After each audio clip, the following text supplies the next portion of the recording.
Hello mga langga! Welcome back to my channel. Ngayong araw na ito ay magluluto ulit tayo. At ang ating lulutuin ay stir-fry long beans with pork. At yung side dish na ginisang ampalaya na may itlog.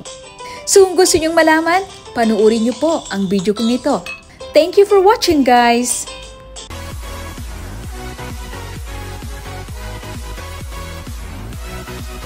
So first, i-grate ko lang tong aking 2 cloves of garlic para maging paste. Mamaya i-marinate ko ito sa aking pork. Ang mga ingredients, pork, ayan, at saka yung long beans. Or salmon, sa Ilonggo, tawag namin is latoy. Long beans sa English. Ayan, nakat na natin. So ngayon, magpe-prepare naman ako ng aking sauce na i-marinate ko sa aking pork. Oyster sauce, soy sauce, Chinese Shaoxing wine, sesame oil, cornstarch, yung grated garlic, at saka yung black pepper. And then, i-mix lang natin ito hanggang ma-combine lahat ng mga sauce natin. And then after that, i-pour natin dito sa ating pork. I-marinate lang natin ito. At least 15 minutes or more para maging tasty yung ating pork. Pag na-marinate kasi, nagiging tasty yung meat. Ayan, mix-mix lang natin hanggang ma-fully combine yung sauce natin sa ating pork. And then, i-set aside ko lang ito kasi magpe-prepare ako ng iba ko pang mga ingredients. And ngayon, magkakat ako ng aking ampalaya. Cut lang natin to. Ngayon, lagyan natin ng itlog.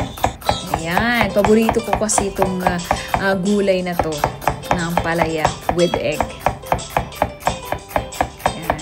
Slice lang natin ng thinly slice para mabilis siya maluto.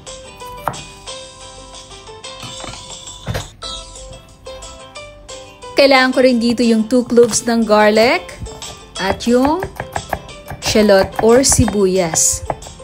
I-chop ko lang ito. Sa ating pagluluto, dapat meron tayo nitong onion at saka garlic. Kasi pag wala, mukhang hindi kompleto yung ingredients na ating niluluto kasi nagdadagdag siya ng flavor sa ating niluluto.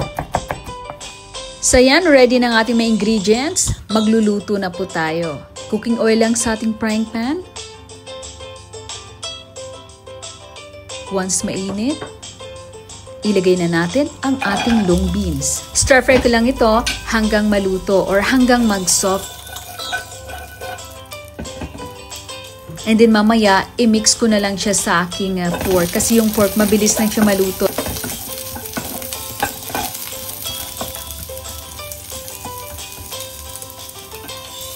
So, I think okay na ito, luto na. I-set aside ko lang ito. And then, ininix ko ng lutuin ang aking pork. Cooking oil lang ulit sa ating frying pan. Once mainit, ilagay na natin ang ating pork. I-stir fry lang natin ito. Once na mag-change yung kulay, luto na.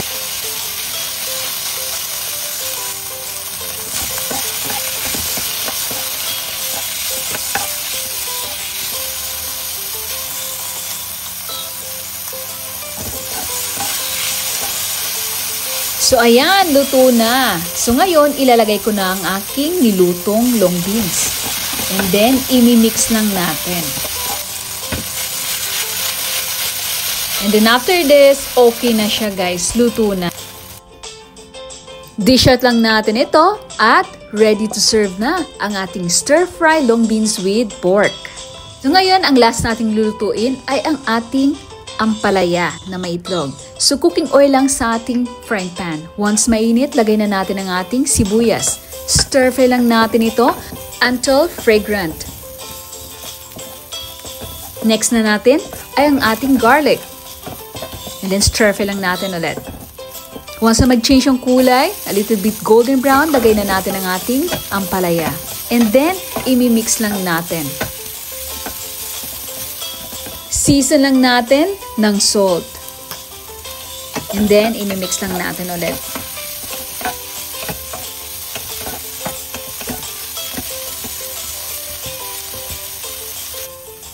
Next na natin ilagay ay ang ating scrambled egg.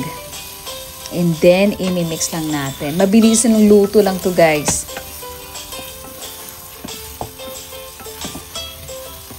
Ayan guys, luto na ito. So, i-dish out lang natin. Ayan, ready to serve na ang ating mga pagkain na niluto. Ayan, sarap nito guys. So ngayon, magpi-plate na tayo. Simplihan lang natin ating plating. Kasi tayo lang naman ang kakain eh. Ay, ako lang pala ang kakain. Ang ating stir-fried long beans with pork.